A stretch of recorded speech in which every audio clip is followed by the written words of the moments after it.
कहा है तुमसे कि मेरी चीजों को हाथ मत लगाया करो। कोई बात समझ में क्यों नहीं आती तुम्हें?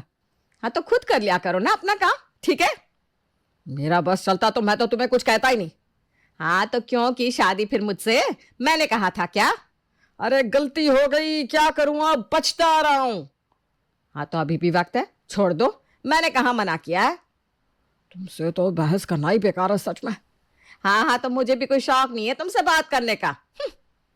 जब देखो सारा मूड खराब कर देती हो। हाँ, जैसे तुम्हारा चेहरा देखकर तो मेरा चेहरा खिल जाता है ना। हटो मेरी नजरों से, दूर रहो। हाँ हाँ, जा रही हो। ये लो अपना टिफिन।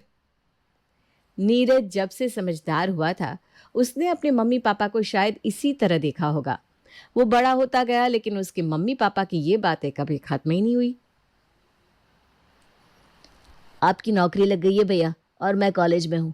हम दोनों इतने बड़े हो गए हैं, लेकिन इन दोनों को देखो, आज भी वैसे ही लड़ते आए हैं। अरे होता है, सबके घर में होता है नीरव, तो ज्यादा सोच मत। क्यों ना सोचूं, जब भी सुबह होती है इनका लड़ना चालू हो जाता है। क्या सबके माता पिता ऐसे ही होते हैं? हाँ, सबके माता पिता ऐसे ही होते हैं। शादी के बाद में ये चीजें तो होती रहती है। आपकी शादी होगी तो आप भी ऐसा ही करोगे? अरे नहीं नहीं, मैं मम्मी पापा की तरह रोज नहीं लड़ूंगा अपनी बीवी से। मुझे तो यही लगता है कि आपका रिश्ता इन दोनों से तो बेहतर ही होगा भैया। हाँ, इन्हें तो हर बात पे एक दूसरे से लड़ना होता है। कभी देखा इन दोनों को सीधे मुंह बात करते हुए? नहीं तो, मैंने तो बचपन से बस इन्हें ऐसा ही देखा है। जाओ, मुझे तुमसे बात ही नहीं करनी। हाँ हाँ तो जाओ ना, तुम ही कुछ दिन मायके क्यों नहीं चली जाती हो? अरे कुछ दिन क्यों, ज्यादा दिन के लिए ही चली जाऊंगी। लो, हो गया कल्याण। नीरव ने पढ़ाई पूरी कर ली और उसकी अच्छी खासी नौकरी भी लग गई थी। नीरव के पापा ने अब रिटायरमेंट ले लिया था और कमल की अब शादी हो चुकी थी। जब देखो सारा दिन टीवी देखते रहते हैं। अरे तुम्हारी बकवास सुनने से तो अच्छा है ना। लाओ टीवी का रिमोट मुझे दो, मुझे अपना सीरियल देखना है। वही रोज घर तोड़ने वाले सीरियल देखती रहती हो। अरे आपसे शादी करके तो वैसे ही मैंने अपनी जिंदगी खराब कर ली है। अब टीवी भी ना देखो क्या मैं? जो करना है करो। आपको कितनी बार कहा है कि अपने गीले कपड़े बिस्तर पर मत रखिए?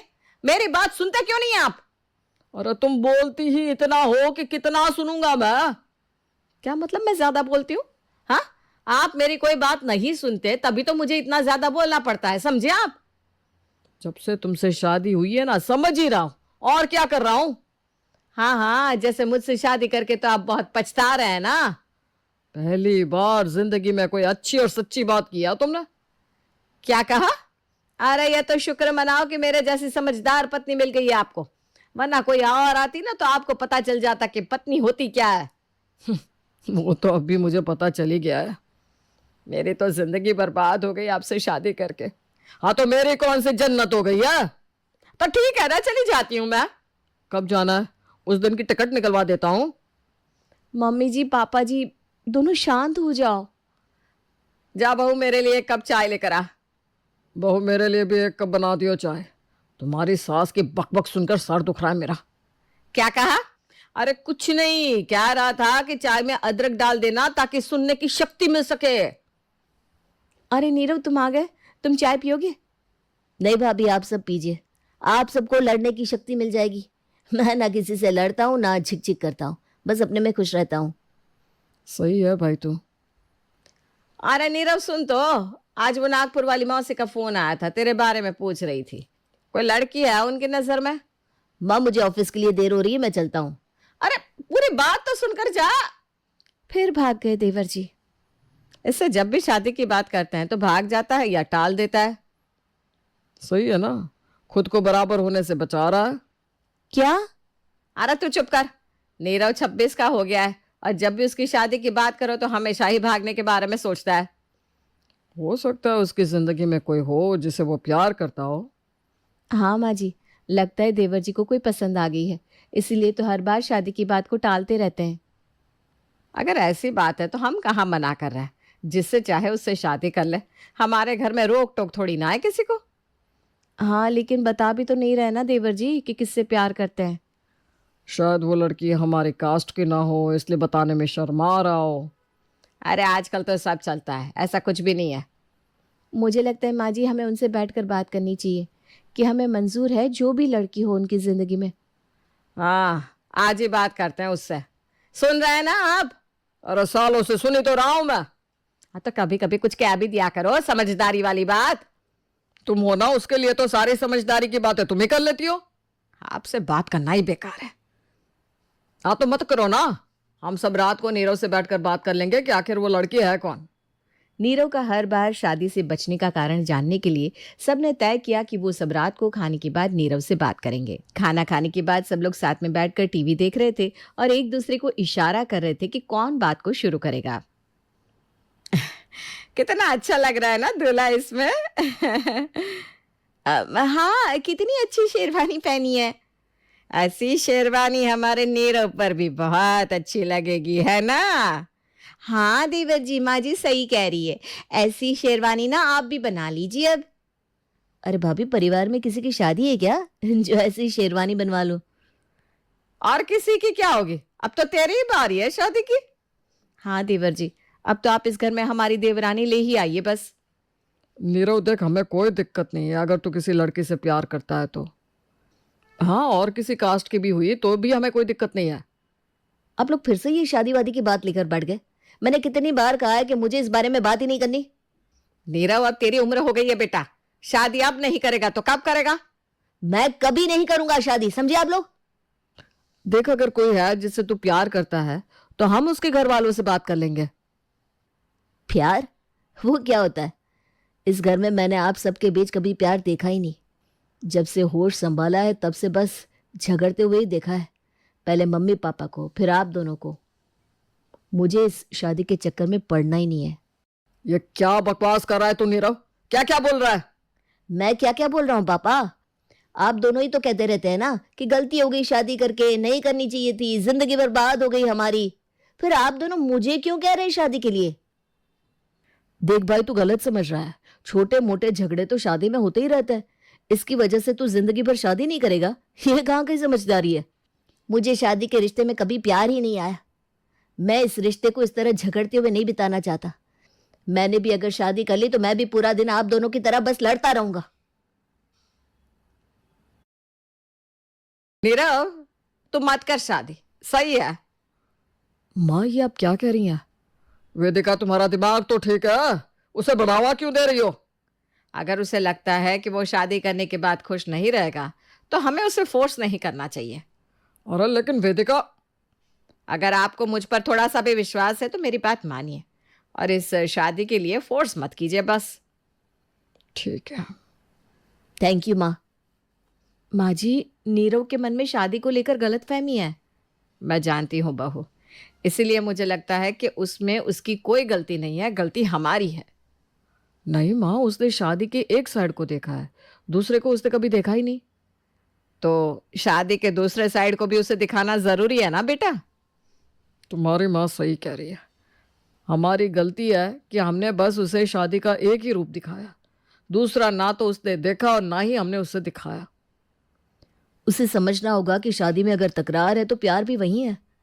नीरव की बातों को सुनकर सारे परिवार ने यह फैसला किया कि नीरव को अब से शादी के लिए कोई भी फोर्स नहीं करेगा, लेकिन नीरव को शादी का असली मतलब समझना होगा जिससे उसकी गलतफहमी को दूर किया जा सके। अगली सुबह रोज की तरह सबकी झिकझिक जारी है। तुम्हें कितनी बार कहा है कि ऑफिस में टिफिन टाइम पे दिया करो, देर हो जाती है मुझे। तो मुझे भी हजार काम होते हैं, घर में आपकी तरह फ्री नहीं होती हूँ मैं। तुमसे बात करना ही बेकार है। अब तुम मत करो ना, कौन कह रहा है बात करने को तुम्हें? मैं जा रहा हूँ ऑफिस, तुम ही खाओ अपना टिफिन। कमल नाराज होकर ऑफिस चला जाता है और जानवी भी रोते हुए अपने कमरे में चली जाती है। नीरव ये सब देखता है और अपनी भाभी के कमरे में आता है। ये लीजिए पानी भाभी। तुम मेरा एक काम कर दोगे प्लीज? हाँ बोलिए ना, क्या करना है? आज तुम्हारी ऑफिस की छुट्टी है ना, तुम ये टिफिन अपने भैया को दे आओगे। मैंने आज सब कुछ उनकी पसंद का बनाया है, इसीलिए थोड़ी सी देर हो गई मुझे। आपने सब कुछ उनकी पसंद का बनाया, फिर भी दोनों लड़ रहे थे?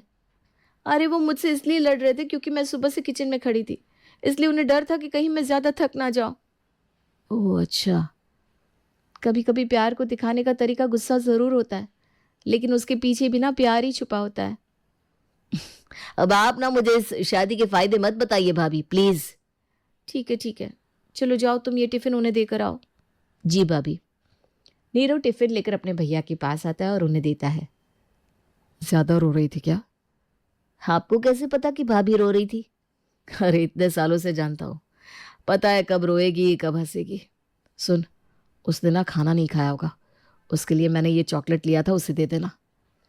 इतना ही प्यार है भाभी से तो डांटा क्यों? अरे उसकी कमर में सुबह से दर्द था, फिर भी लगी हुई थी मेरे लिए खाना बनाने में, इसलिए मैंने डांट दिया बस। लेकिन तू उसे चॉकलेट दे देना और ये कमर दर्द की दवाई पी, और कहना खाली पेट ना ले। ठीक है भैया। और सुन, घर पहुंचकर कहना कि मैंने खाना खा लिया है, वरना वो भी खाना नहीं खाएगी। अच्छा, आपसे लड़ने के बाद भाभी खाना नहीं खाती? अरे नहीं, आज तक ऐसा कभी नहीं हुआ कि मैंने खाना ना खाया हो और उसने अकेले खा लिया हो। चाहे कितनी भी देर हो जाए, मेरे खाए बिना वो खाना नहीं खाती। हम लड़ते ज़रूर है, लेकिन एक दूसरे के बिना खाना कभी नहीं खाते। नीरव को पहली बार लग रहा था कि उसने कभी ये देखने की कोशिश ही नहीं की कि उसके भैया भाभी एक दूसरे का इतना ख्याल भी रखते हैं। वो ये सोचते सोचते घर आ ही रहा था कि उसे बाहर से अपने मम्मी पापा के लड़ने की आवाज़ सुनाई देने लगी। ये देखो, अभी तक लड़ ही रहे हैं ये दोनों। कभी मैंने प्यार नहीं देखा इनमें। आपसे कितनी बार कहा है कि इस तरह मत सोया कीजिए, आप मेरी कोई बात को मानते क्यों नहीं है? अरे इस तरफ सो भी गया तो क्या बिगड़ जाएगा तुम्हारा? अरे मुझे नहीं पसंद कि आप इस तरह मेरे बिस्तर की तरफ सोए। आप फिर भी हर बार यही बात करते हैं। तुम्हें तो बस बहाना चाहिए मुझसे लड़ने का, और कोई काम तो है नहीं तुम्हारे पास। आज से अगर मैंने देखा है ना आपको बिस्तर की इस तरफ सोते हुए, तो मैं आपको कमरे से निकाल दूंगी। इन्हें देखो, एक छोटी सी बात को लेकर तमाशा कर रहे हैं। मुरलीधर कमरे से बाहर आता है और देखता है कि नीरव वहां खड़ा था। क्या हुआ? कुछ नहीं, सोच रहा हूं कि मेरा शादी ना करने का फैसला काफी सही था। आप दोनों को देखकर तो मेरा मन और भी पक्का हो जाता है। तुम्हें पता है तुम्हारी माँ मुझे बिस्तर के उस तरफ क्यों नहीं सोने दे रही थी? हाँ, क्योंकि उन्हें सोना होगा, और क्या। बेटा, उस तरफ बिस्तर के धूप बहुत आती है दिन को, इसलिए तुम्हारी माँ मुझे कभी सोने नहीं देती। लेकिन मुझे पता है कि धूप उसे भी पसंद नहीं, इसलिए मैं जानबूझकर वहीं सो जाता हूँ। बेटा, वो मुझे टोकती है, रोकती है, झगड़ती है, घर छोड़ के जाने की धमकी भी देती है। लेकिन तुमने कभी सोचा है कि तुम्हारी माँ साल में कितने दिन जाती है मायके? वो तो 1-2 दिन में ही हमेशा वापस आ जाया करती थी, क्योंकि वो कहती थी कि उन्हें मामी पसंद नहीं है। नहीं, क्योंकि उसे पता था कि मुझे उसके बिना ठीक से नींद नहीं आती। जब भी तुम्हारी माँ मायके जाती थी मेरी तबीयत खराब हो जाती थी। हाँ, क्योंकि आप बाहर का खाना खाते थे ना, इसलिए। खाना तो तुम्हारी चाची अपने घर से ही भेजती थी, लेकिन मैं तुम्हारी माँ को इतना मिस करता था कि ठीक से खाना भी नहीं खाता था। इसीलिए वो हमेशा अपने मायके से 2-3 दिन में ही वापस आ जाती थी। लेकिन आप लोग तो पूरा दिन। यही ना कि पूरा दिन लड़ते रहते हैं।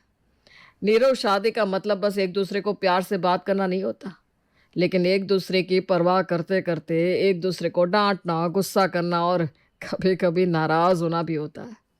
तुमने तो हमेशा बस एक तरफ से देखा शादी के रिश्ते को।